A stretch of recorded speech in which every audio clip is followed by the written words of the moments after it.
ata mokili eteleli eboyi kokende komi na suka o elikolo zali ebombamelo nanga mosantu po ete nyonso ezalisami kaka na yo mokeli nakoka mwa nyonso esi. Monsieur le ministre, bonjour. Nous vous remercions infiniment de nous avoir ouvert vos portes. Question de glaner l'actualité. Et en votre qualité d'acteur politique et surtout artisan inévitable de la paix. Et nous avons donc voulu acquérir ou recevoir de vous une pensée politique au sujet de l'actualité politique nationale.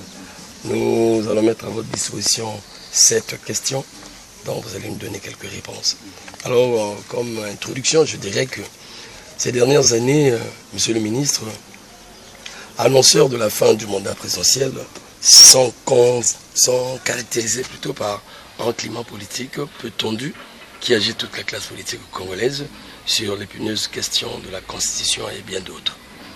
Toutes les familles politiques et acteurs ont donné de leur point de vue opposition à ce sujet. C'est pour ce but, comme je le disais tantôt, que nous avons fait la route ce week-end. Question d'échanger avec vous à ce propos. Car, pensons-nous, l'on ne pourrait faire la paix dans ce pays sans votre apport. Et on ne peut pas également faire des mutations ou changements politiques dans ce pays sans votre contribution, participation. Alors, la première question, Monsieur le ministre, comment vivez-vous ce climat politique actuel?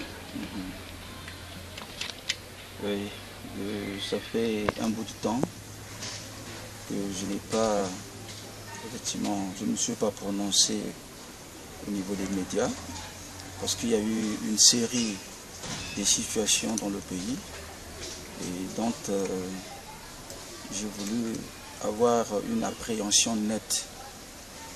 Donc depuis les années 2012, 2013, 2014, il y a eu pas mal de problèmes. À commencer, par exemple, le problème du 4 mars.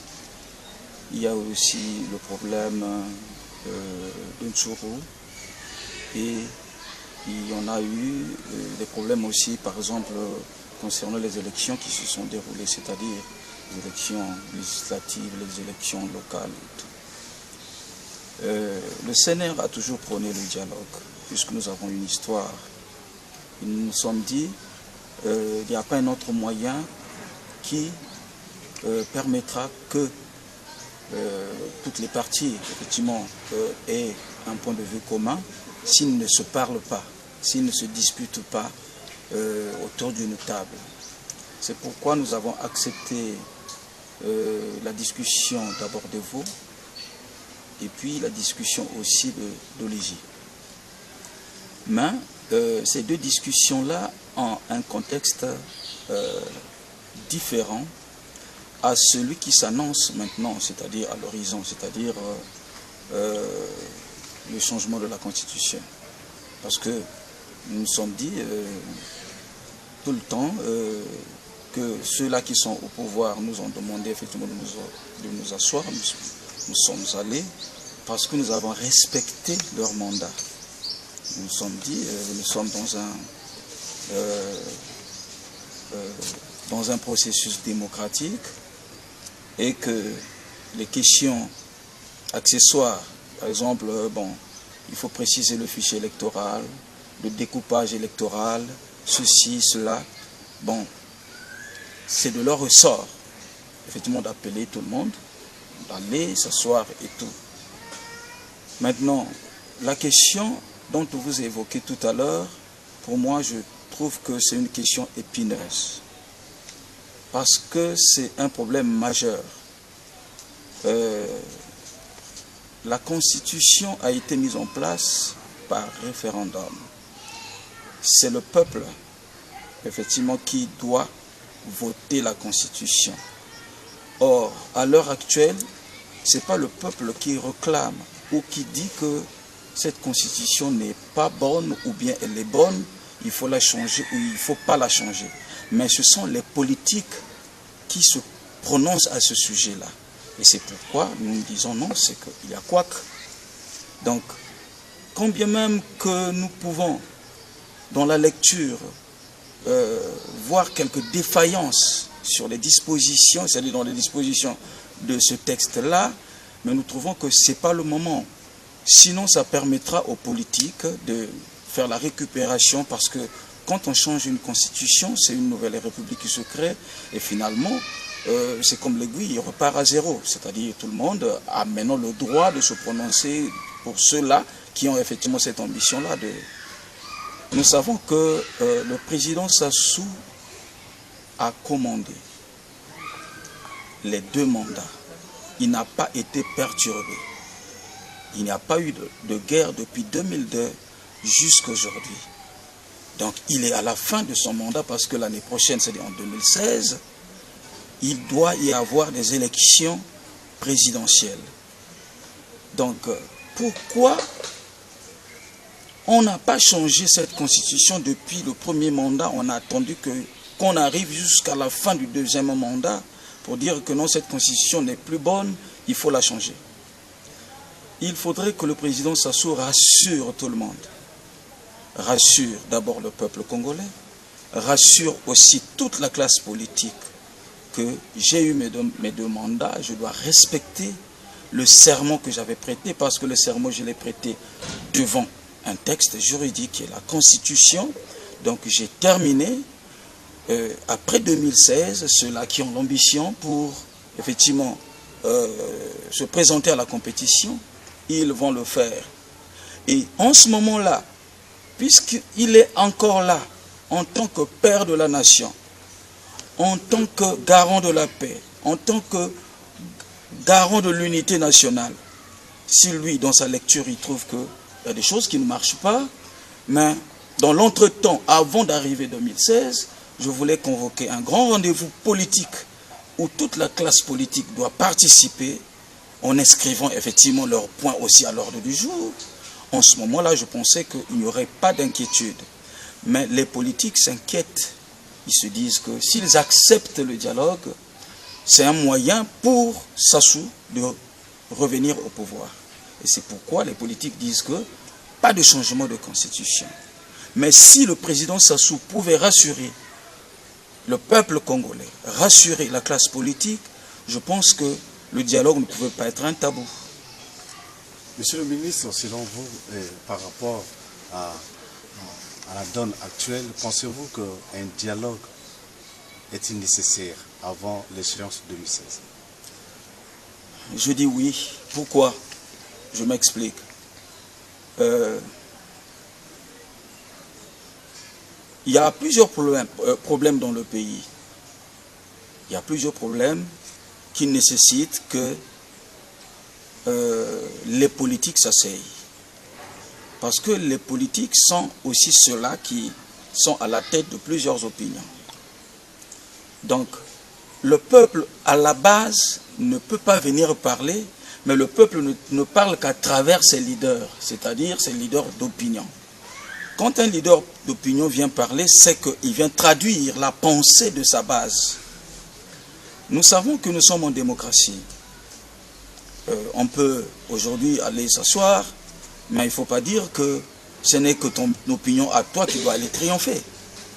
Mais au moins tu t'es exprimé, au moins tu as pris à témoin, effectivement, cette assemblée. Si ce que vous avez évoqué, effectivement, l'histoire pourra vous donner raison dans l'avenir, les gens sauront que, oui, vous l'avez dit. C'est ça. Mais si on ne s'assoit pas, parce que je peux vous dire, le dialogue, on peut le faire. Même si Sassou ne change pas de constitution, il faut qu'il y ait un dialogue. Il faut qu'il y ait un dialogue. Parce que, pour moi, je trouve que c'est le seul moyen qui permettra d'abord qu'on puisse changer de point de vue, dans le seul souci, effectivement, de construire la République, de privilégier la République. On va faire des propositions. Le dialogue est aussi nécessaire. Pourquoi? Je prends un exemple. Toumi est ici. L'autre est dans la Likwala. Il y a un autre qui est dans la Bouenza ou dans le Nyari. chacun peut parler, chacun peut saisir la presse, mais ça n'aura pas un même impact quand ça sera un rendez-vous politique. Vous êtes là, vous tous. Il y a un travail de coulisses qui se fait. Il y a un partage de points de vue. Et il y a une adhésion, effectivement, de ceux-là qui n'avaient pas aussi, effectivement, ce point de vue-là. Mais si vous les avez convaincus, ils adhèrent. Et c'est quand vous êtes ensemble. Mais ce n'est pas au moment où vous êtes chacun chez soi. Donc le dialogue, pour moi, le dialogue est nécessaire.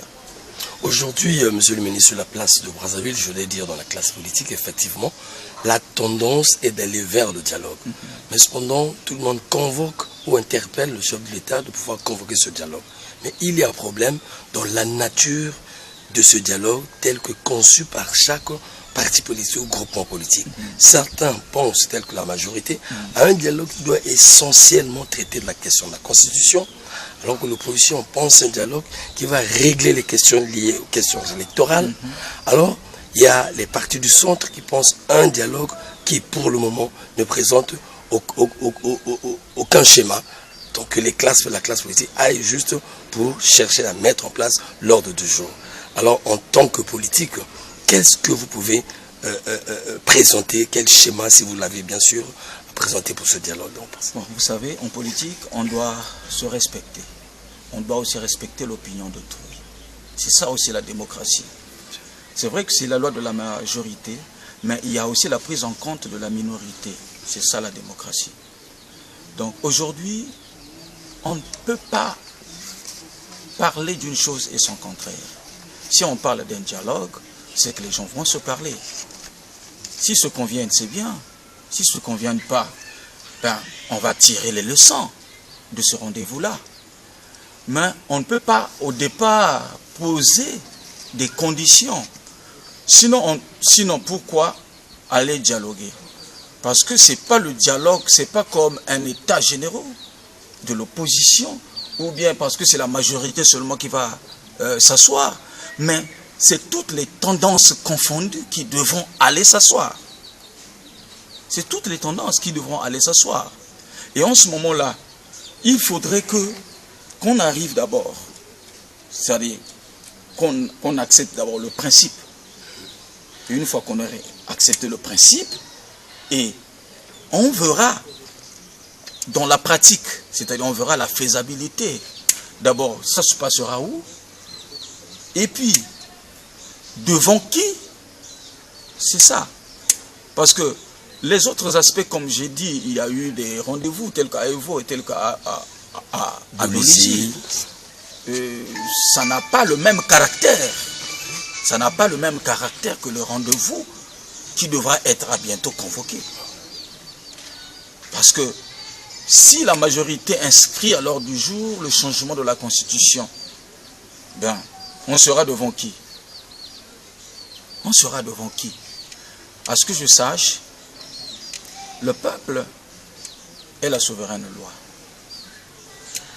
Et tous ceux-là qui vont s'asseoir ne sont que des commis du peuple. Ils ne sont même pas les représentants du peuple.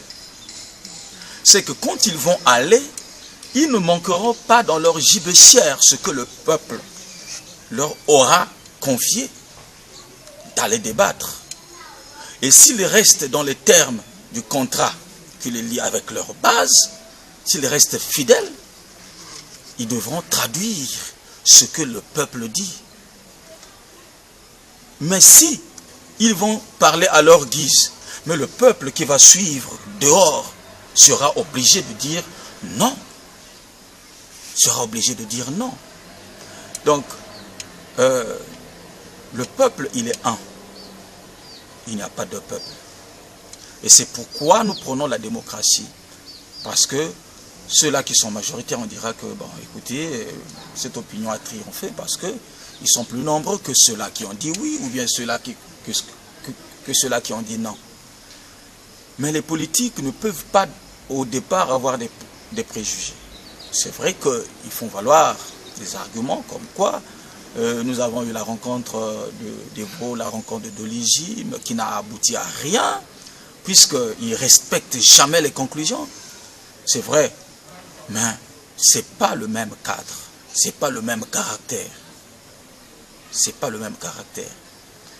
Si on n'accepte pas le dialogue, mais qu'est-ce qu'on va opposer au peuple? C'est-à-dire, qu'est-ce qu'on va présenter au peuple comme matière pour dire que non, regardez ce que nous avons arrêté d'accord parti et que nous tous, nous serons obligés de respecter. Et si parmi nous, un les transgresse, c'est qu'il est en porte-à-faux. C'est ça. Mais si on ne va pas s'asseoir, donc, qui va parler au nom du peuple? Personne. Je dis bien personne. Monsieur le ministre, étant donné que le débat actuel, c'est sur le changement ou non de la Constitution, vous avez certainement, comme tout Congolais, suivi le message du chef de l'État à la nation.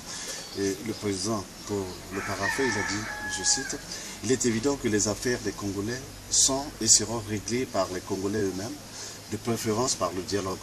Et si des divergences persistent entre responsables politiques, seul le peuple souverain sera appelé à trancher par vote et ne saurait en être autrement. » Alors, pensez-vous qu'une telle démarche serait-elle justifiée?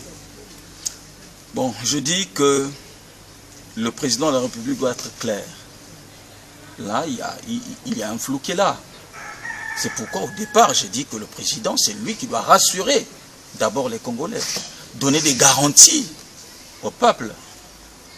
Donc, aujourd'hui, même si on n'est plus aux affaires, mais on va vivre. Ça veut dire que même si on a des propositions, on va toujours les donner, on va toujours les faire. Donc, pour moi, je pense que le changement de la Constitution, à l'heure actuelle, n'est pas une priorité. Monsieur le ministre, dès la présentation de cette Constitution en 2002, il y avait des partis politiques qui s'opposaient à l'adoption de cette Constitution. Et aujourd'hui, plus de 15 ans après, ceux qui disaient que cette Constitution était bonne, qui l'ont adoptée, et aujourd'hui refusent, et c'est vice-versa. Voilà. Alors, vous êtes un homme politique. Quelle appréciation faites-vous par rapport à cette prise de position? Vous savez qu'en politique,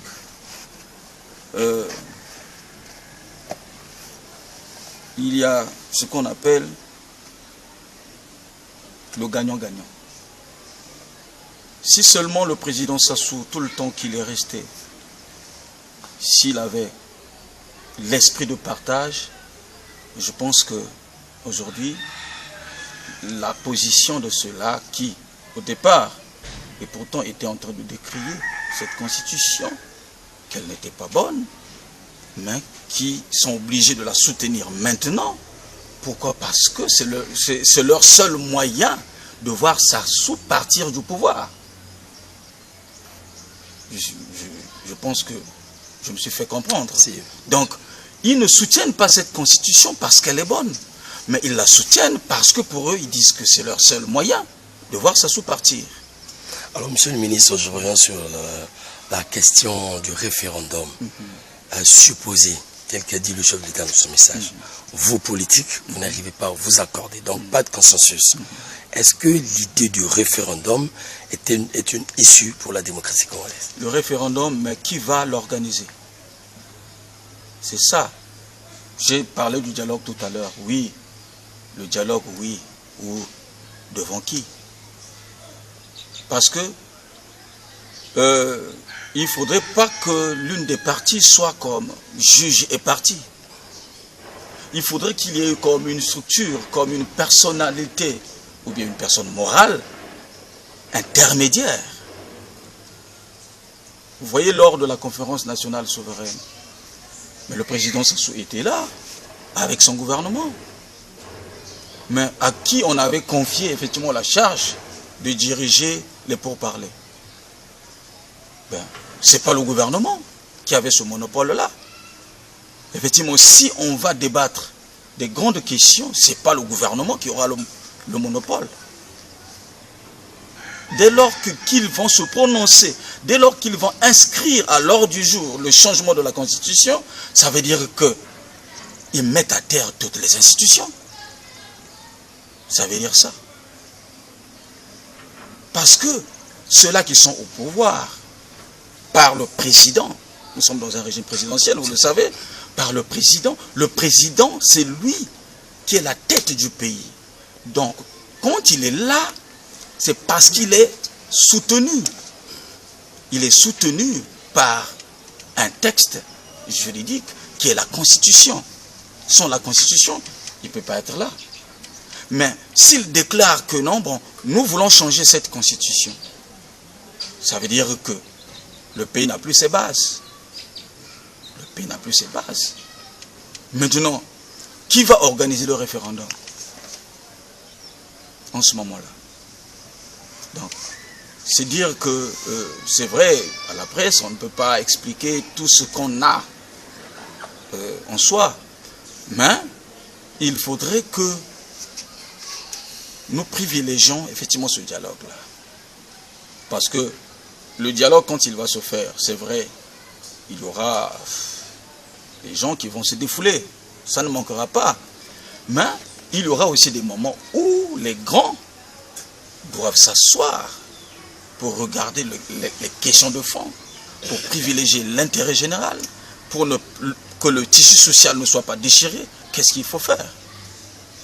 Monsieur le ministre, on constate que vous êtes beaucoup plus attaché aux valeurs de la République et à la notion de République.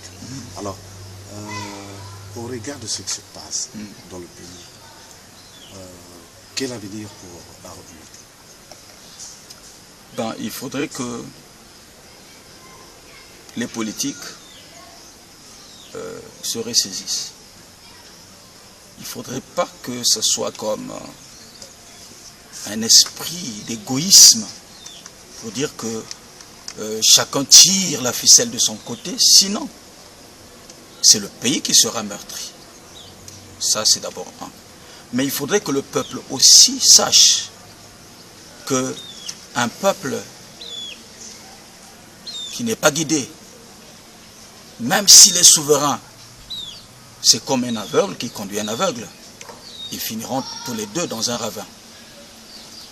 Donc, je pense que la question essentielle, c'est comme je l'ai dit, il faudrait que les gens ils prennent leur courage de s'asseoir. Et quand ils vont s'asseoir, c'est un milieu qui sera autorisé. En ce moment-là, on saura que nous sommes assis, c'est sûr que tout le monde nous suit. Le peuple nous suit, la communauté internationale aussi nous suit. Si j'ai un problème, un vrai problème, je vais l'évoquer. Mais aujourd'hui, l'opposition peut s'asseoir aussi. Mais on se dit, qui fait quoi? Vous êtes sûr que parce que je saurais que non, ça c'est l'opposition qui est rassemblée et que je vais dire ce que je pense? Non. Ça veut dire que... Mais quand on sait que, bon, ça c'est maintenant un rendez-vous, et tout le monde est là, le peuple nous suit, et nous rendrons compte à chaque moment. En ce moment-là, je pense qu'on va donner des propositions responsables aussi. Parce que c'est comme j'ai dit, moi je suis un acteur de paix. Je ne peux pas faire une chose et son contraire. Pour preuve, il y a eu plusieurs problèmes depuis ma prise de fonction jusqu'à aujourd'hui. Et si moi j'étais dans ces complots-là, le pays serait embrasé. Aujourd'hui, le Congo n'aurait pas de paix. C'est parce que je suis constant.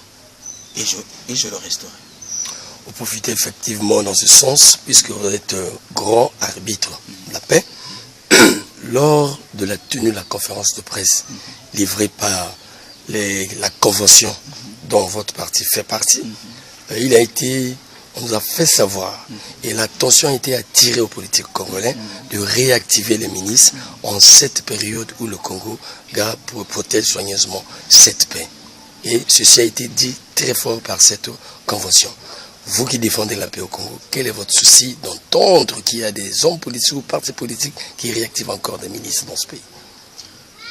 Ça, c'est pas normal.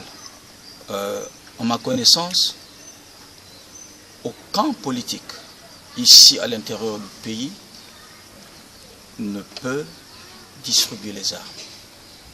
ne peut avoir les armes. Parce que tous les services qui travaillent sont des services du gouvernement. Il y a des frontières qui existent, les frontières sont gardées. Donc on ne peut pas aujourd'hui faire rentrer des armes, par exemple à Maya ou soit par les frontières. S'il y a la distribution des armes, ce ne sont que ceux-là qui sont au pouvoir qui peuvent les distribuer. Alors, ils sont les premiers à les distribuer et après, ils vont faire de paix et la réparation de ces faits de guerre. Tout à fait. Donc, nous voulons savoir quel type d'activité vous menez ici avec la communauté de Mayama. Bon, en 2012, j'ai été candidat ici pendant l'élection législative. J'ai fait un certain nombre de propositions à la population d'ici. 10 000, ça dépend. Il est obligé de prendre. Mais ne pense pas que quand la tension va monter, qu'il sera à ton solde. Et s'il utilise cette arme à sa guise, ou bien contre toi. Donc je pense que ce n'est pas une solution. Je pense que ce n'est pas une solution. Moi, j'ai remis les armes et la communauté internationale est témoin, c'est-à-dire par les organisations qui se sont impliquées. Et jusqu'aujourd'hui, depuis que j'ai fait la paix, je n'ai jamais fait une tentative de compromettre ce que j'ai signé jusqu'aujourd'hui. Et je reste constant, comme je l'ai dit. Le volet social, oui, je pense que le temps par rapport au social, il y a beaucoup à présenter. Vous changez de thème, il y a des choses qui on aborde le volet social. Voilà. Ça fait belle lurette que vous êtes. L'oreille n'a jamais entendu. Ce qui ne peut monter jamais au cœur de l'homme, ce que Dieu fait pour ceux-là qu'il aime. C'est pour cette raison, je dis non. Je vous reçois. Je vais vous répondre. Et je pense que vous serez fidèles aussi à les transmettre, tel que nous avons dit. Monsieur le ministre, la grande joie est la nôtre. Parce que c'est un projet qui date depuis longtemps. Et la dernière fois que nous avons eu l'occasion de vous rencontrer, c'était une fois on faisait la visite avec une équipe gouvernementale de la route Kinkala. Et ce jour-là, le gouvernement tirait les ficelles de son côté. Nous sommes objectifs sur la construction de la route. Et nous avons vu comment vous avez réagi et comment vous avez expliqué clairement ce dont. Et c'est là où même nous, journalistes, nous avons eu à comprendre pour monter des bons papiers.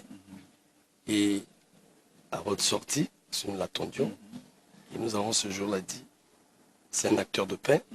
Si nous ne faisions pas parler, monsieur le ministre, il n'y aura jamais équilibre. Entre les hommes politiques, le message passe. Mais la population a besoin d'entendre quelqu'un pour avoir de la tranquillité. Ça, c'est humain. Donc, c'est ça qui nous détermine. Nous sommes dit au départ, et nous avons fait la ronde de tous les politiques, sauf quelqu'un.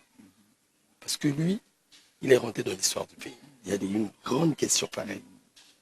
Et les populations veulent en savoir. Nous sommes que des tremplins, en assurant que le témoin entre vous et la population. Raison pour laquelle nous sommes dit, il faut qu'on y arrive. Ça a échoué à 3 reprises. Dernièrement, nous avons vu M. le directeur, nous avons dit à la conférence de presse, on ne rate pas l'occasion. Nous lui avons même posé la question, mais à la place, là, c'est le ministre qu'on devait voir. Il nous a dit qu'il est chargé. Mais quand vous m'avez vu, vous l'avez vu. Tout ce que nous avons dit, c'est lui qui l'a dit. Il a compris notre souci. Vous devez écouter, quand vous foncez, d'accord, quand vous serez prêt, quand vous serez disponible, je vous emmènerai. Nous ne savons pas comment d'abord. Merci à M. le directeur. Et vous surtout, M. le ministre, parce que qu'est-ce que nous allons en faire? Nous avons, lui, il a son édition du journal, il est directeur d'information, moi également. D'abord, nous allons le traiter minutieusement, parce que ça sera le dernier mot d'un politique. Nous allons le traiter minutieusement dans nos journaux, et puis nous allons faire des pages parce que ce que vous avez dit est capital et essentiel. Ça va édifier non seulement la population, mais aussi les politiques. Je crois qu'il y a quelque chose où ils auraient gagné encore quelque chose de plus. Si certains n'ont pas encore compris, ils auront compris. Alors, au-delà de ça, nous avons ce qu'on appelle le débat. C'est nous qui animons le grand débat à Brazzaville sur MNTV, l'émission Bonne de Presse. C'est nous. Nous sommes dit, mais les gens nous appellent. Pourquoi vous n'allez pas voir le ministre? Il a aussi un avis à donner. Et ça nous glaçait. En tout cas, je ne sais pas comment vous prenez ça. Vraiment. En tout cas, merci. Non, mais moi, monsieur le ministre, bon, c'est vrai que nous ne cachons pas notre autorité, mais comme je vous ai dit dans la voiture, nous voulons l'objectivité. Nous sommes très jaloux de l'authenticité de ce que vous publiez. Parce que le ministre a déjà été victime de la presse à Binza. Il y a eu des élections là-bas. Et d'ailleurs, heureusement que moi, je n'étais pas là-bas. Parce que je suis un peu l'enfant terrible du dispositif. Moi, je n'accepte pas certaines choses. Parce que si le chef est fragilisé, nous sommes fragilisés. Absolument. C'est pour ça que nous sommes vigilants. Il est allé entre le ministre Yoka et Matima. Il est dans son rôle de faiseur de paix, à double titre, signataire de cette paix. Donc il doit regarder s'il y a des prémices qui peuvent menacer cette paix. Mais aussi, il est délégué général, chargé de la promotion de Brazzaville. Il avait des informations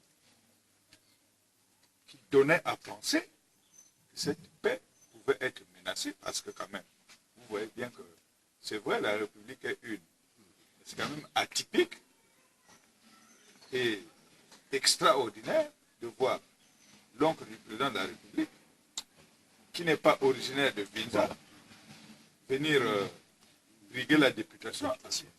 La loi l'autorise, bien sûr, mais il n'y a pas que la loi.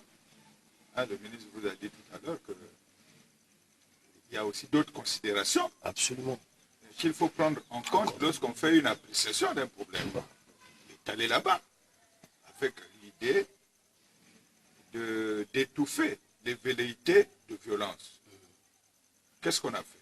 D'abord, on n'a pas publié ce qu'il a dit, puisque moi j'étais à Mindouli, quand on m'a appelé, pour dire quand tout le monde était oh, il n'est pas tout fait.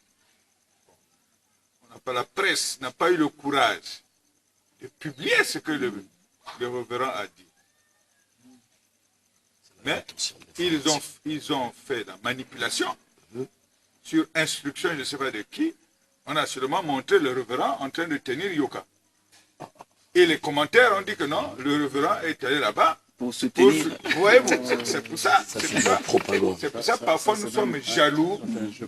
Voilà. Nous voulons MNTV, je connais Sibès, je connais votre liberté de presse. Parce que d'abord, MNTV, c'est la chaîne de Maurice Guesso. Il a autorisé, lui-même, il est ambassadeur de paix. Il a autorisé que le traitement de l'information soit objectif. Ça m'a dit accepter, etc. Parce que ce que nous voulons, mais nous n'avons peur de rien, on a peur de qui? Ce que nous voulons, ce que le révérend a dit, ça soit fidèlement diffusé, transmis. C'est tout. Or, ce n'est pas ce qui se passe souvent. Là, il a parlé, vous allez montrer des images, vous faites un traitement d'information pour faire croire qu'il a dit non, il changeait la constitution. C'est ce que nous craignons. Parce que nous avons une base particulière qui suit et qui s'interroge. Où est-ce qu'on est en train de... Parce que cette base a connu une certaine histoire. Ah oui, ah oui. Vous voyez, non? C'est vrai. Donc nous nous sommes vigilants. Moi, je suis vigilant parce que j'ai la double casquette, chef de son administration et l'exécutif de son parti politique. Je ne peux pas amener des gens ici qui vont aller déformer l'information. Ça expose le chef et le chef va dire, mais qu'est-ce que c'est? Voyez-vous? Donc j'ai regardé, je pense que vous méritez, parce que vous êtes les premiers médias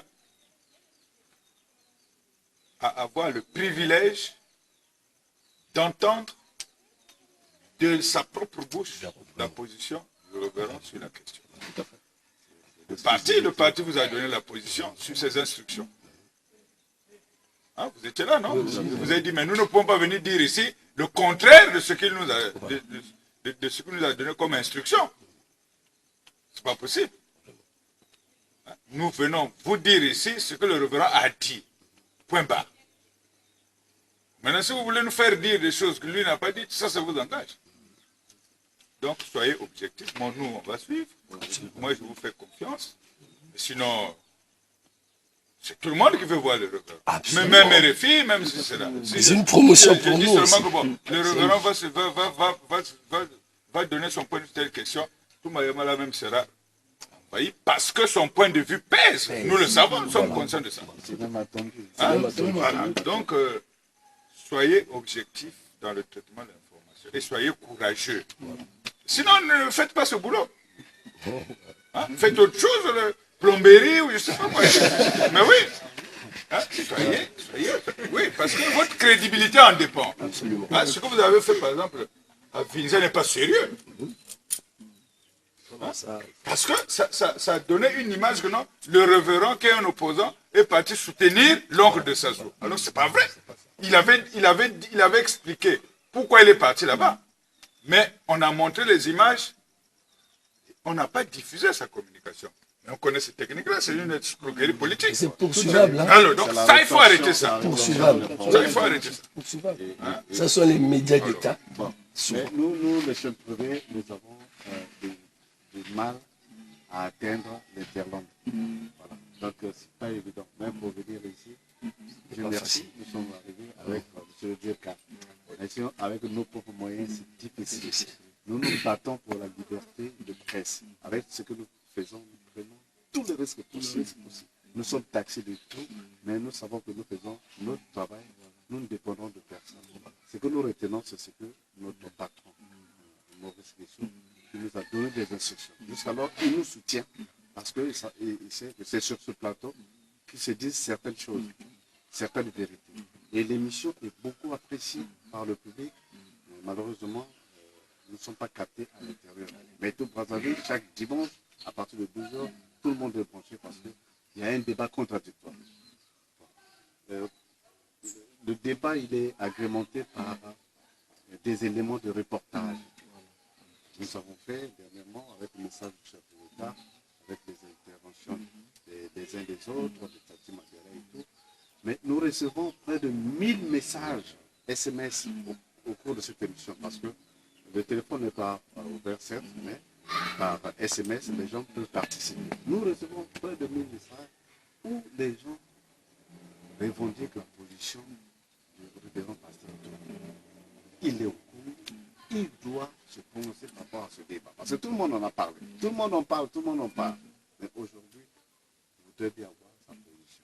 Et c'est que évoque le Dirka, le Sénat a donné sa position lors de la conférence de presse, mais ce n'était pas suffisant. Pour nous, c'est une exclusivité et nous serons conviés même avant. On va nous demander comment vous avez fait. D'accord. De toute façon, le Dirka